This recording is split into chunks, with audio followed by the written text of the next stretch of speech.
Gracias y paz, hermanos. Qué bueno que nos podemos volver a ver y estar sobre todo en el lugar correcto. Hemos venido estudiando parte del Antiguo Testamento manifestado en algunos de los libros que nos han venido enseñando cómo la subdivisión del reino del norte y el reino del sur tuvieron una serie de consecuencias. Primero, que fueron profetizadas por Isaías. Seguidamente vimos el hecho en cuanto Jeremías, a través de Lamentaciones, expresó el sentir del pueblo y sobre todo la manifestación de tristeza, agonía, angustia que el pueblo vivió. Y es que esto no es para más.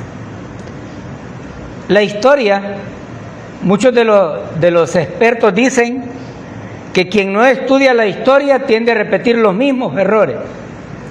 Y las manifestaciones bíblicas no solamente tienen el propósito de instruir a la iglesia, sino de manifestar a través de estos estudios aquellas cosas en las cuales, como tiempo de gracia, no deberíamos de caer. Y digo no deberíamos de caer porque todos estamos en un mundo en el cual las redes bombardean diferentes circunstancias y muchas veces cualquier cosa, cuando no se está bien cimentado, tiende a creerse. Ya decía algunas personas, ¿cuánto terremoto? ¿Será que ya viene el fin del mundo? Y es que la mayoría de gente espiritualiza todo como una consecuencia de que la maldad está llegando a un nivel exorbitante. En el siglo VIII, antes de Cristo, se le denominó la Edad de Oro acerca de la profecía bíblica. En este contexto se creó un periodo de una crisis extrema donde muchos de los imperios chocaron y la religión se corrompió totalmente. Porque cuando nosotros vemos el aspecto de que Dios estuvo en disciplina a Judá y vemos lo crítico que esto pasó, en donde llegaron a tal punto que hasta tuvieron que comerse a sus propios hijos, cualquiera diría, ¿qué Dios más difícil? ¿Qué Dios más complicado el que tiene la gente? Pero la verdad es que el ser humano ha venido pervirtiendo todo. El Señor hizo todo tan práctico que desde el Génesis hasta Apocalipsis no hay otra cosa más que creer en la obra redentora del Señor Jesucristo. Y algunos dirán, pero ¿y las obras? Pues las obras son el resultado de haber creído. No sirven para poder tener salvación. Sin embargo, el Antiguo Testamento fue normando algunas de las actitudes. Y al pueblo de Dios se le encomendó que los demás imperios pudieran conocerle. Pero aquí vamos a ver cómo otros dioses paganos tenían más influencia que lo que el pueblo debía de tener. El libro de Oseas nos muestra una similitud y una complementariedad con el libro que acabamos de terminar, con Lamentaciones. En Lamentaciones nosotros encontramos no solamente que Jeremías profetizó, sino que vivenció esa crisis que el pueblo tenía. Él se identificó con ese pecado y hay un momento en que él dice, por el pecado es que estamos así. Oseas, que es el libro que vamos a estudiar, nos muestra una analogía muy interesante. Una analogía que particularmente cuando yo la leía decía, cuánto valor tenía Oseas, cuánta obediencia.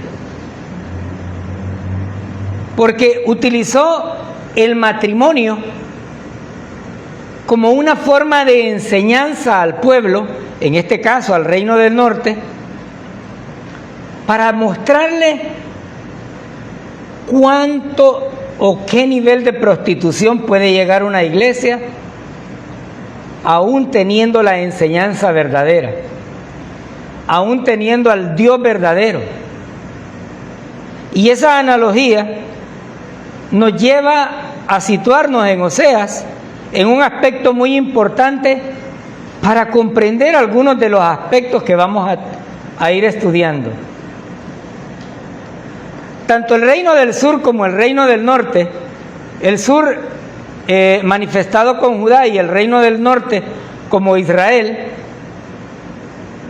pasaron un periodo de gran prosperidad económica. Algunos dicen, cuando estamos económicamente bien, deberíamos de estar mejor con el Señor, porque muchas de estas situaciones nos pueden garantizar de que estamos teniendo la bendición. Pero resulta ser que como los pueblos eran expansivos, los pueblos iban más allá. El propósito de la expansión que el reino del norte tuvo con algunos de los reyes, como Jeroboam, como Usías, llevó a expandir el comercio de una manera en la cual la mayor parte de la población buscaba ese expansionismo.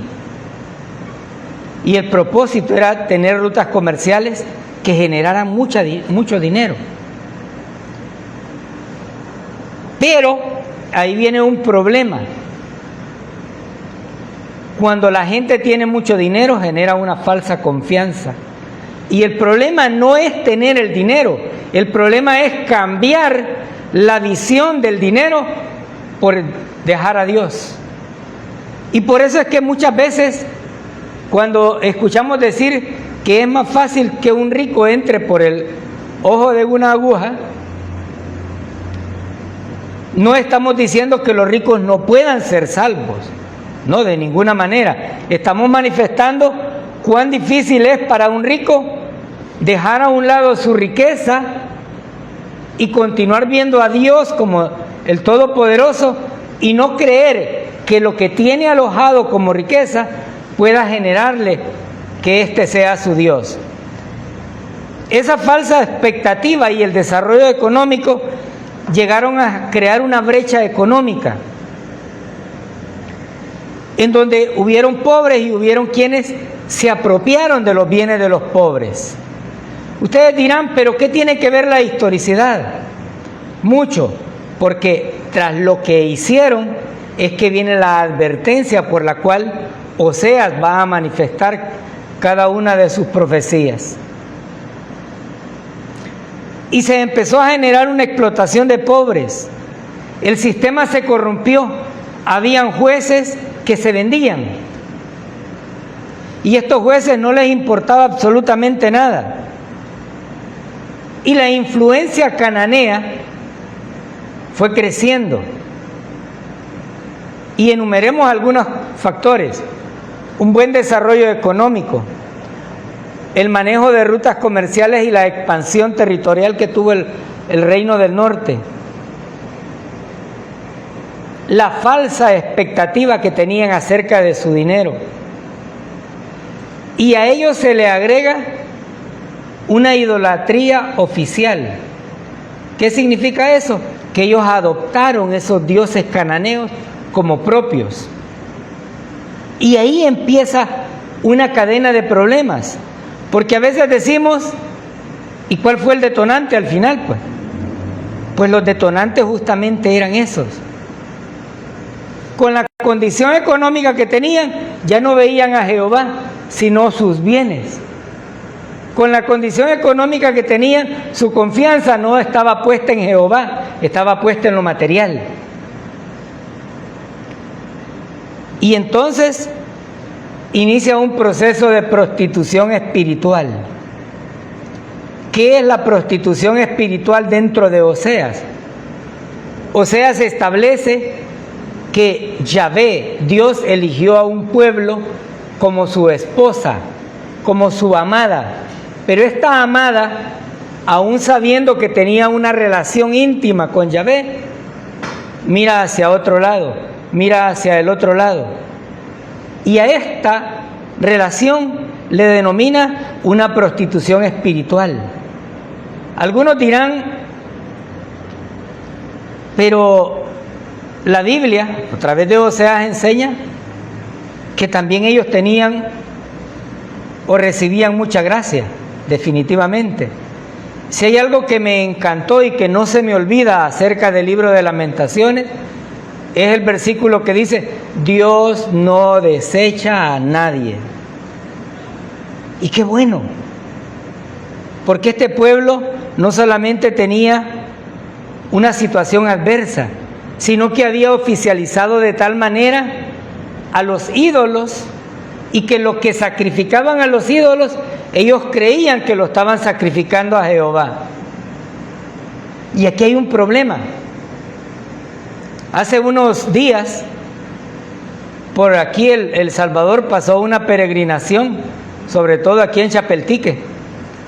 Mucha gente caminando kilómetros y kilómetros, pero con una mentalidad equivocada. Porque algunos de ellos decían: lo hago porque Dios me lo permite, hasta cierto punto. Pero ¿a quién estaba dedicado este esfuerzo? Y Primera de Corintios, capítulo 10, versículo 20, dice que lo que sacrifican, lo que los gentiles sacrifican a los ídolos, es como si se los sacrificaran a los demonios. Esto no le agrada a Dios. Cuando el reino del norte empezó a hacer sacrificios a Baal y a Acera, ellos creyeron que estaban dedicando cada uno de los sacrificios a Jehová. Y ahí es donde estaba el problema. Ahí es donde Baal y Acera se robaron la atención del pueblo. Y estas prácticas religiosas se convirtieron ya no en el monoteísmo de la creencia de un solo Dios, sino en el politeísmo y la creencia en muchos dioses. Baal para los cananeos representaba no solamente la prosperidad. Acera no solamente representaba el desarrollo, sino que llevaba otras perversiones sexuales dentro de este contexto. Ahora reconocemos que este proceso pasaba por una situación de divinidades vacías, pero que al mismo tiempo eran instrumentos cananeos de perversión hacia el verdadero culto de Jehová. Esto llevó a una mala influencia que penetró tanto en el reino del norte, que el mismo reino del norte entregaba a sus propios hijos a la diosa Acera y los tiraba al fuego.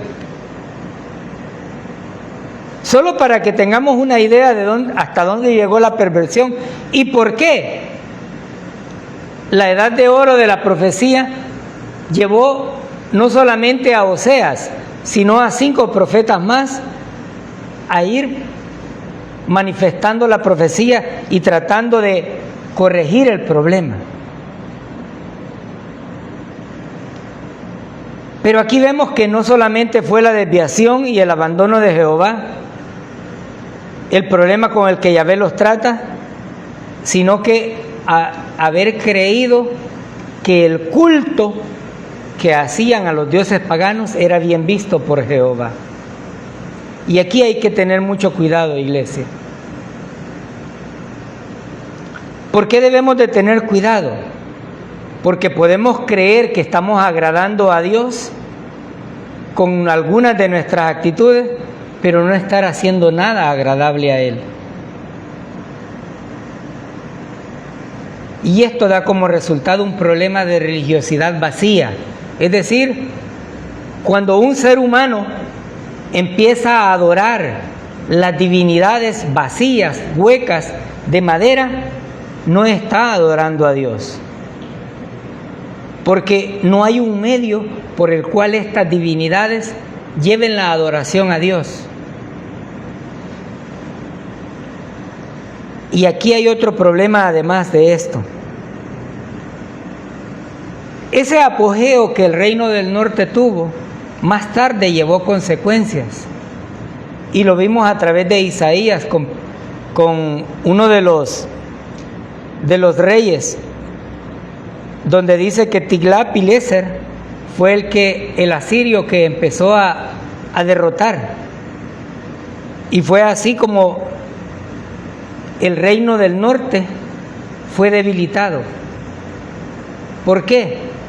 Porque crearon una falsa expectativa de ellos mismos, porque creyeron que su autosuficiencia les iba a sostener, porque creyeron que toda la bonanza económica que tenían era manifestación de la buena relación que tenían con Jehová. Y aquí se enumeran esos problemas.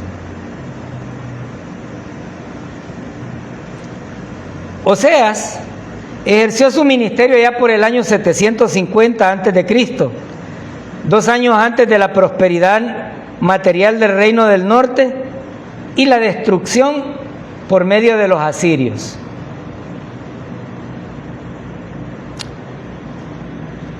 En ese contexto, como decía, surgieron 5 profetas, pero estos profetas, cada uno representaba un punto importante hacia el cual el pueblo o el reino del norte y el reino del sur debían de poner atención. Isaías, por un lado, profetizó la venida del Mesías,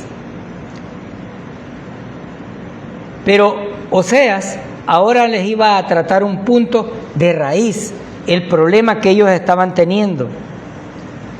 Y vayamos con eso en mente al versículo 1 del capítulo 1 de Oseas.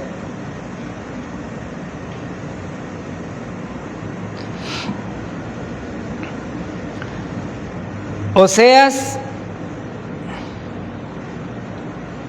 dice: palabra de Jehová vino a Oseas, hijo de Beeri, en días de Usías, Jotán, Acaz y Ezequías, reyes de Judá, y en días de Jeroboam, hijo de Joás, rey de Israel. Y veamos este punto. Podemos decir que la profecía de Oseas tuvo bastante auge, tuvo mucho tiempo, porque estos reyes se manifiestan en Primera y Segunda de Reyes, del 26 al 30, y fueron reyes que tuvieron cada uno de ellos una función. El pueblo judío pidió, así como los pueblos paganos, ya no que le gobernara Dios, sino que fueran hombres quienes estuvieran al frente, y los reinados empezaron con Saúl. Después siguieron y continuaron, pero en la medida en que se iban pasando, estos reinados fueron decayendo. Usías dice que fue un rey próspero, que significativamente ayudó al pueblo de Dios, pero llegó a un punto en el que su orgullo lo situó bien alto. Y por eso el dicho popular dice: entre más arriba está el cliente, más fuerte va a ser el golpe. Pero eso dice el dicho popular. El orgullo lo llevó a un punto en donde Yahvé le puso lepra y murió. ¿Hizo las cosas buenas delante de Dios? Sí, pero muchas veces hacemos cosas que creemos que le agradan a Dios, pero las estamos haciendo en nuestro orgullo, en nuestra divinidad. Y eso fue lo malo de Usías. Luego tenemos a Jotán. Jotán fue hijo de Usías, y la Biblia dice que hizo lo bueno delante de Dios. Pero ambos tenían un problema: dejaron los lugares altos de adoración, porque con la división del reino del norte y el reino del sur, el reino del norte buscó tener becerros para que el pueblo ya no tuviera que acudir a la adoración. Y había otro problema: ya le estaban dando un rostro a Dios, ya le estaban dando una manifestación. Y el Señor nos dice en Éxodo 20 que es un Dios celoso. Él no quiere una imagen. Y si nosotros tuviéramos que construir una imagen de Yahvé, no encuentro mentalmente qué imagen podría ser. Pero Jotán, la Biblia dice que hizo lo bueno delante de Dios, porque quitó algunos lugares altos, porque continuó la obra que le había sido encomendada, pero luego vino uno de los reyes más perversos, Acaz, el peor de los reyes que había tenido el reino del sur, cuya vida llevó al mayor grado del paganismo a este pueblo, incluso a sacrificar a sus hijos a los dioses paganos. Y de ahí es donde surge la idea, donde Elías, con derecho a corrección, profetiza y mata el montón de falsos profetas que habían. Pero luego surge Ezequías, uno de los reyes fieles y justos, quien hizo lo recto delante de Dios, eliminando la idolatría, restauró el templo en Jerusalén y confió en el Señor, pero posteriormente los asirios ya habían invadido e iban en contra de esto. Y luego llegamos hasta Jeroboam, que es el rey en Israel, que fue un periodo de gran poder político, expansión territorial, una prosperidad económica sin precedentes, pero con una corrupción espiritual e injusticia social frecuentemente ordenada, y los profetas involucrados en cada una de estas acciones. Oseas, en el reino del norte, su predicación estaba enfocada en una perspectiva espiritual que consistía en denunciar la infidelidad religiosa usando el dolor de su propio matrimonio. Y por eso el versículo 1 nos manifiesta: palabra de Jehová vino a Oseas. La Biblia nos habla bien poco acerca de la vida de Oseas, pero sí nos dice que fue uno de los profetas fieles al Señor, que forma parte de los profetas menores. Pero aclarar que el profeta menor no significaba que tuviera menor valor que un profeta mayor. Simplemente era una tipificación que se creó por la importancia que tenía en ese momento lo que había escrito, o por la cantidad de lo que había escrito. Sin embargo, el libro que recién finalizamos tenía 5 capítulos, mientras que Oseas manifiesta 14 capítulos. ¿Cuál fue la clasificación del canon? Ustedes podrán tener sus propias conjeturas.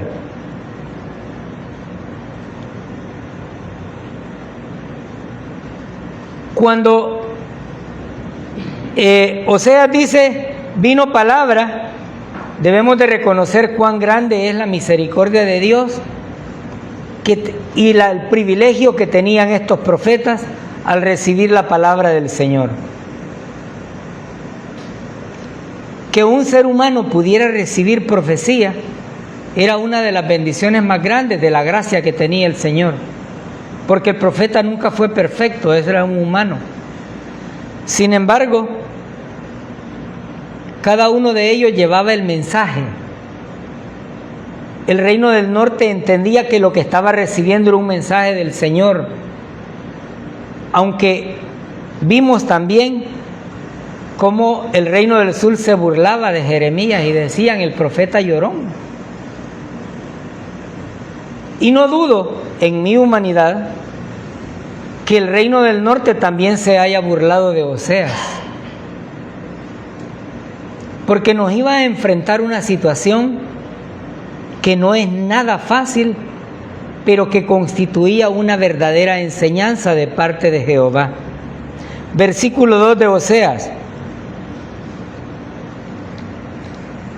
El principio de la palabra de Jehová por medio de Oseas, dijo Jehová a Oseas: ve, tómate una mujer fornicaria e hijos de fornicación, porque la tierra fornica apartándose de Jehová. Lo que el Señor hace al dirigirse a Oseas no implica, como muchos teólogos dicen, le dijo: si quieres, tómate una mujer fornicaria. No. Yo me fui a buscar incluso la Biblia interlineal, hebreo-español, y la orden es clara: ve, toma. Y por eso digo, qué valentía la de Oseas. Algunos teólogos tienen la discusión de, Jehová le dijo que quebrantara la ley al profeta, porque era claro que en el contexto en el que estaban, una mujer cuando ya era casada y había fornicación, había que aplicarle la ley, había que matarla a pedrada. Y aquí es donde todavía la gracia continúa obrando, porque vamos a ver en el desarrollo de estos versículos la acción que Oseas va enfrentando. No es fácil saber que existe alguien que es prostituta y que la orden directa era: ve y cásate con ella. Algunos dirán: qué malo es Dios porque mandó a un profeta, a un elegido. Pero en El Salvador utilizamos una expresión que dice: el fin justifica los medios. El propósito con el cual había llegado palabra de Jehová a Oseas era para darle una lección grande a esta nación, a un imperio que creyó que tenía todo y dejó a Jehová por un lado, y que se convirtió no solamente en una fornicación, sino en una prostitución completa, una desviación pervertida.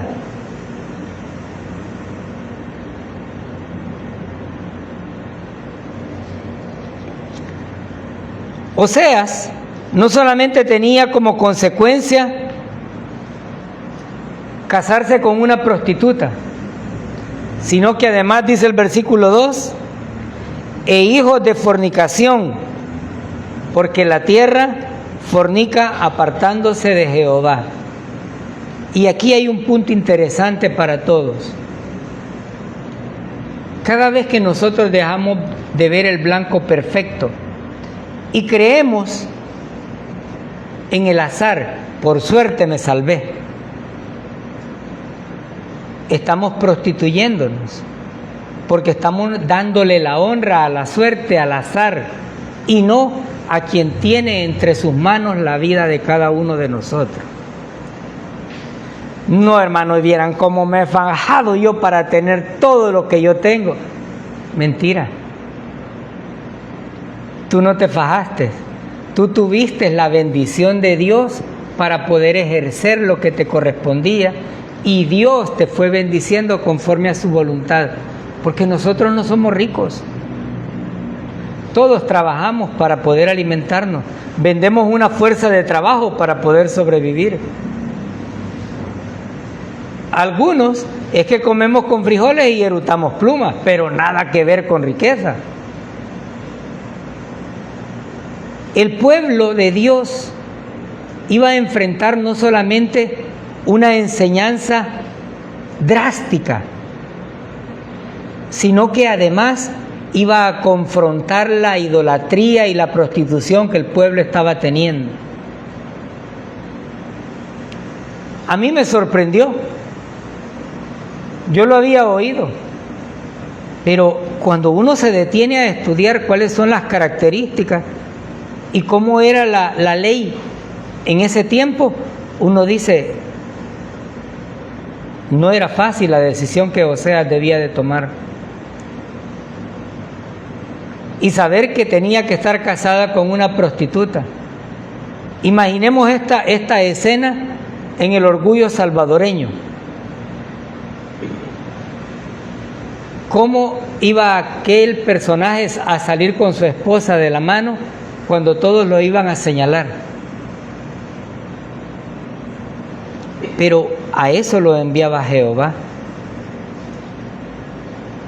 Eso requería un valor enorme, una obediencia y una fe tan absoluta, porque no importaba él como profeta, ni lo que la gente iba a pensar sobre él, sino lo que Yahvé quería enseñarle a este pueblo. Y ahí es donde está la esencia de esto.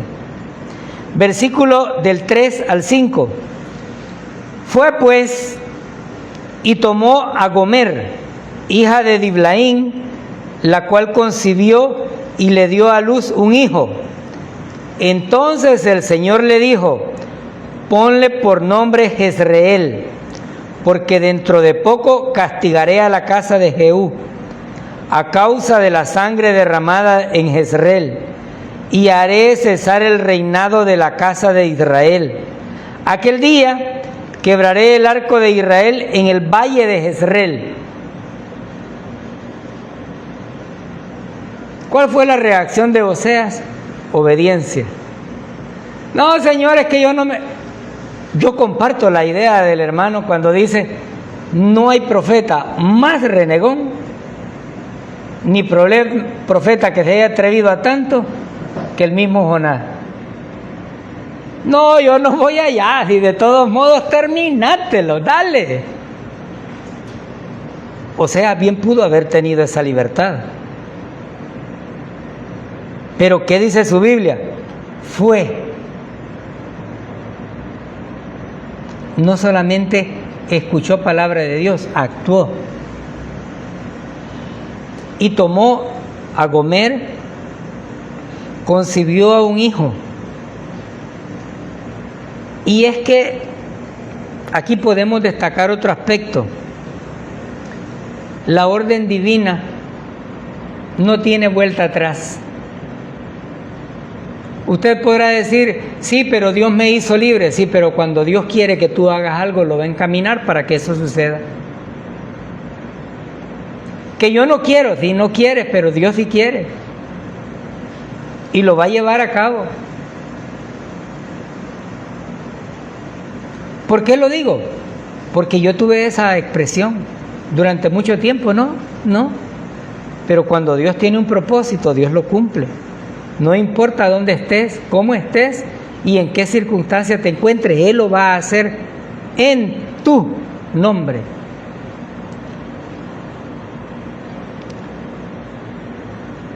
La infidelidad de Gomer no solamente representaba la infidelidad de Oseas, sino lo que el pueblo estaba haciendo con la idolatría pagana. Y por eso es que se denomina prostitución espiritual.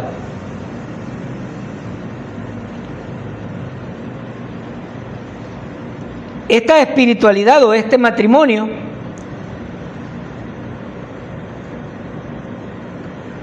llevaba a reconocer y a poner a Oseas en el lugar de Yahvé, a sentir en carne propia que era la infidelidad y a manifestarle al pueblo cómo se sentía Jehová, porque la voz de Dios era expresada únicamente por el profeta.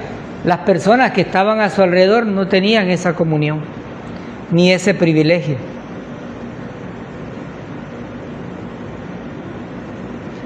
Pero aquí le dice: y le dio a luz un hijo, lo cual nos dice que el matrimonio era totalmente consumado. No nos está diciendo fue una analogía, no, nos está diciendo que fue la vida de Oseas. Y entonces el Señor le dijo, ponle por nombre Jezreel, porque dentro de poco castigaré a la casa de Jehú a causa de la sangre derramada en Jezreel.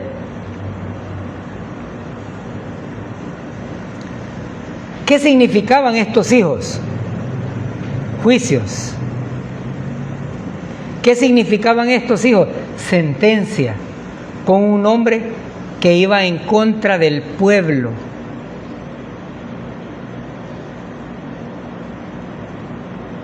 Jezreel era el nombre del hijo y significaba Dios esparcirá.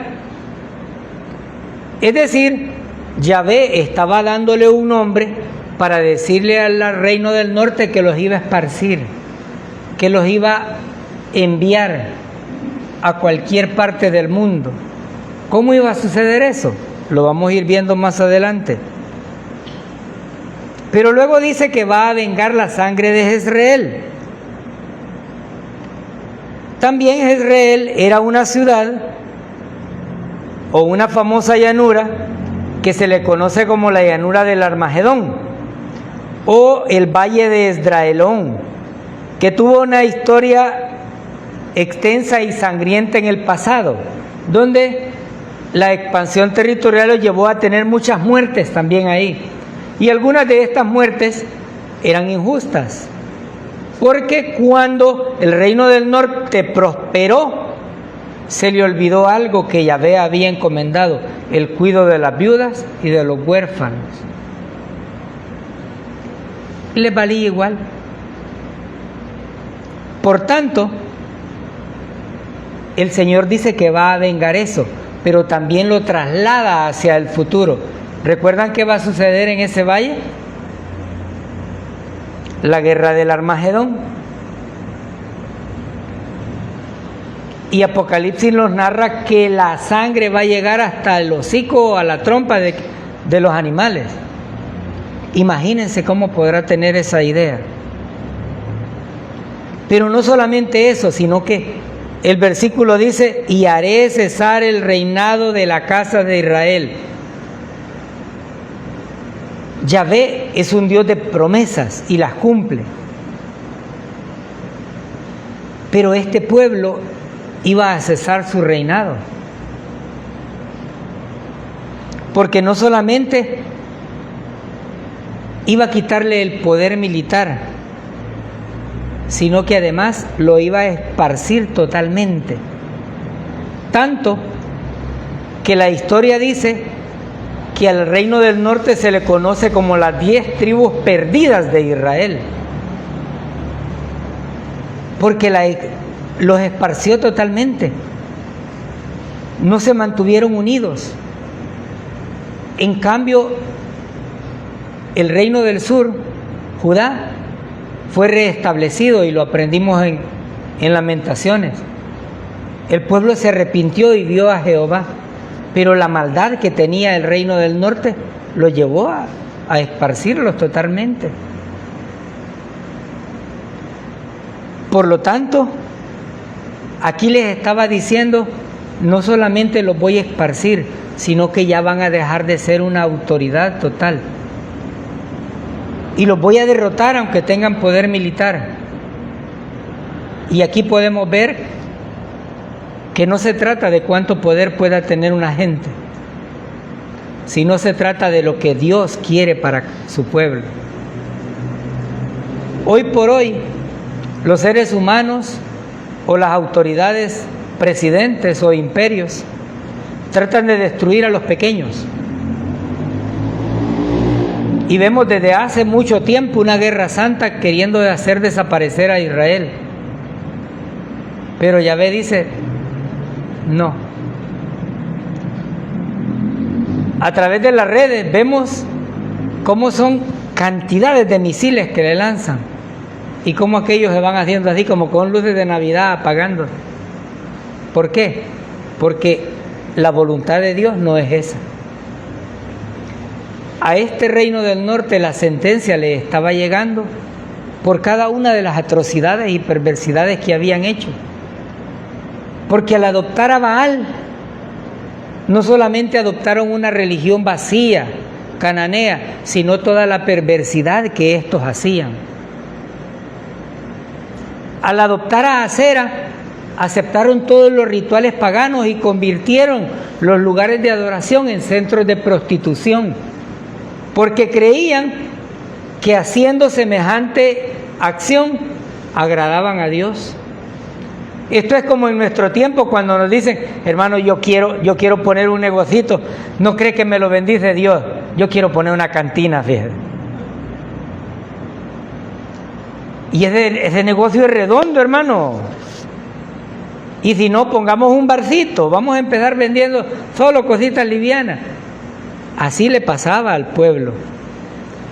Creyeron que la prosperidad económica era producto de la bendición de Jehová.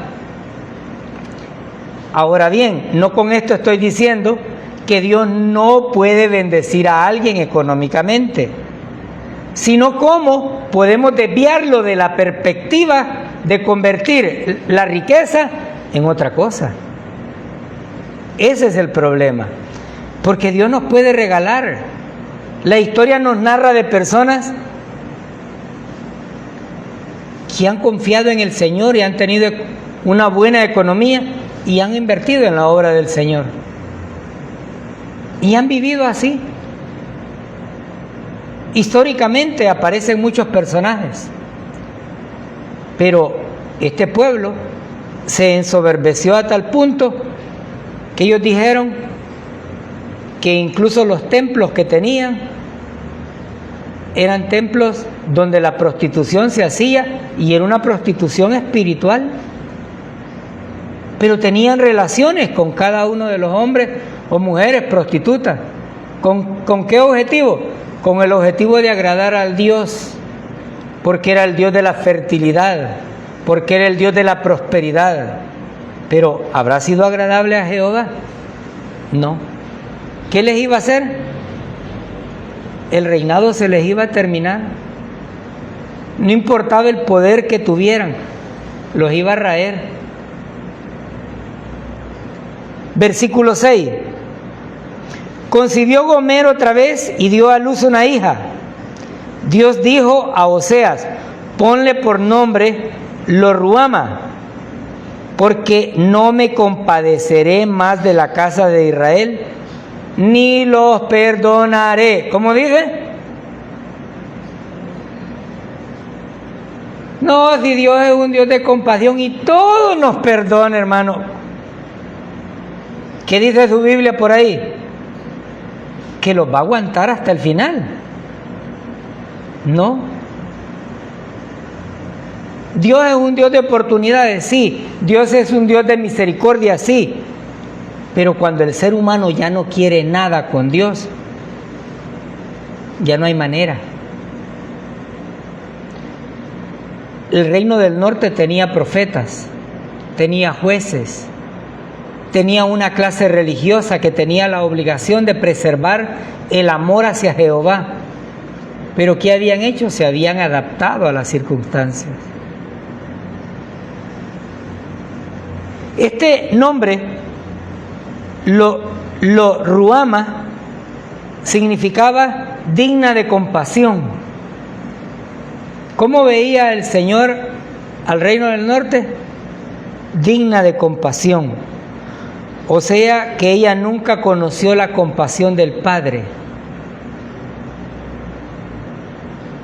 No se trataba de una hija huérfana, se trataba como el pueblo no reconocía al Padre eterno. ¿Por qué? Porque creía que aquellos que le hacían la perversidad era la forma correcta. Esto nos lleva a pensar qué escándalo pudo haber vivido Oseas.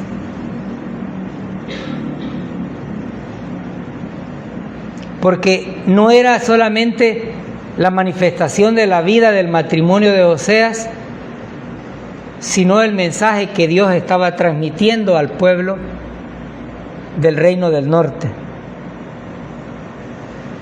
Y le estaba diciendo yo no me voy a compadecer de ustedes. Y esto nos enseña que la perversidad tiene un límite. Y recordemos que por cada uno de los niveles altos de perversidad ha venido un juicio. Hoy, en pleno siglo XXI, la perversidad está llegando a niveles exorbitantes. Ya no solamente se ve en lugares privados, sino que han convertido incluso la televisión infantil en perversidad, para irle demostrando a los niños que eso es normal, que no hay ningún problema.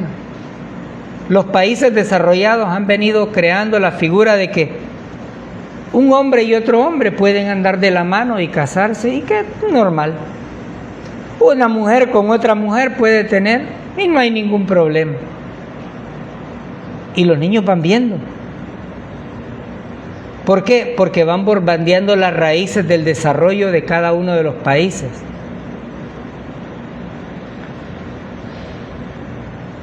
Y aunque algunas veces tendemos a espiritualizar muchas de las acciones que suceden a nuestro alrededor, ¿no sería tan caótico pensar de que cada circunstancia adversa que pasa es parte de lo que Dios está enviando para llamar la atención de muchos pueblos o naciones? Aquellos que dijeron que no había nada que los pudiera hacer temblar, Dios les ha puesto un traspiés para que puedan sentirlo. Este pueblo creyó que su apogeo económico no le iba a llevar a ningún fracaso. Al contrario, tenían todo el poder. Estaban en la cúspide de la economía, habían creado su propia oligarquía, habían sido tan expansivos que controlaban todo. Pero se olvidaron de lo principal. Dejaron a Jehová a un lado. Y aquí hay un problema grande. Si hemos realmente conocido la gracia y la misericordia del Señor, y de pronto se nos da por dar la espalda, esperemos el vuelto. Esperémoslo, no porque lo estoy diciendo yo, sino porque Dios, si verdaderamente has creído en Él, te va a traer, pero te va a probar fuertemente. Y va a tener como mínimo ciertas circunstancias que te van a hacer recordar que alejados de Dios, nada podemos hacer. El pueblo, la niña de sus ojos, ese Israel que ya estaba formándose, esa relación intertribal que había entre estas 10 tribus, sabiendo de cuánto Dios había hecho por ellos, habían perdido la perspectiva original. Y la manifestación de Oseas y el matrimonio de Oseas nos va a llevar a comprender muchas de las cosas por las cuales Dios había dado esa orden. ¿Que Dios violó la ley? No, no la violó. Simplemente buscó la manera de ir paso a paso restableciendo ese matrimonio de acuerdo a su voluntad para mostrar el fin con el cual había establecido esto. Estos puntos los vamos a ver más adelante para que podamos entender no solamente cómo Dios iba a utilizar esta analogía, sino cómo Dios quiere mostrar en este tiempo cuán fácil es perderse de la perspectiva divina. Ese Dios de misericordia que estaba dictando sentencia al reino del norte es el mismo, no ha cambiado, pero que también tiene que emitir juicios, y algunos de los juicios no nos van a agradar. Dios perdonó todos nuestros pecados en la cruz, pero las consecuencias de los pecados las vamos a seguir teniendo muchas veces. Dios es fiel a su palabra, Y este pueblo se desvió. Y si nosotros nos desviamos, esperemos el resultado. Pero creemos que así como iba a juzgar a este pueblo, ese Dios de gracia los iba a tratar. Y más adelante vamos a ver cómo del capítulo 1 al capítulo 3 utiliza esta analogía, pero posteriormente ya se va a otro punto de las profecías. Creemos en la gracia y la misericordia de Dios, no solamente en el Nuevo Testamento, sino en toda la Biblia. Pero la gracia no es la libertad o el libertinaje para pecar, no. No predicamos eso en la congregación. Predicamos que Cristo murió por nuestros pecados y que fue sepultado y que resucitó al tercer día. Y el que cree en la obra redentora de su Hijo Jesucristo es salvo. Y por eso decimos, las enseñanzas del Antiguo Testamento nos llevan a reconocer cuáles fueron las perversidades, pero que no deberíamos de caer, porque ahora tenemos una vida nueva, un Espíritu Santo morando en nuestras vidas, algo que ellos no tuvieron. Y por eso es que siempre decimos en nuestras predicaciones que todo aquel que quiere ser salvo lo puede hacer. No necesita un ritual. Lo único que necesita es creer que Cristo pagó la deuda total y absoluta. Y si cree en eso, es como que se haya identificado y haya estado en el momento propicio del pago de los pecados. El que tenga oídos para oír, que oiga. Amadísimo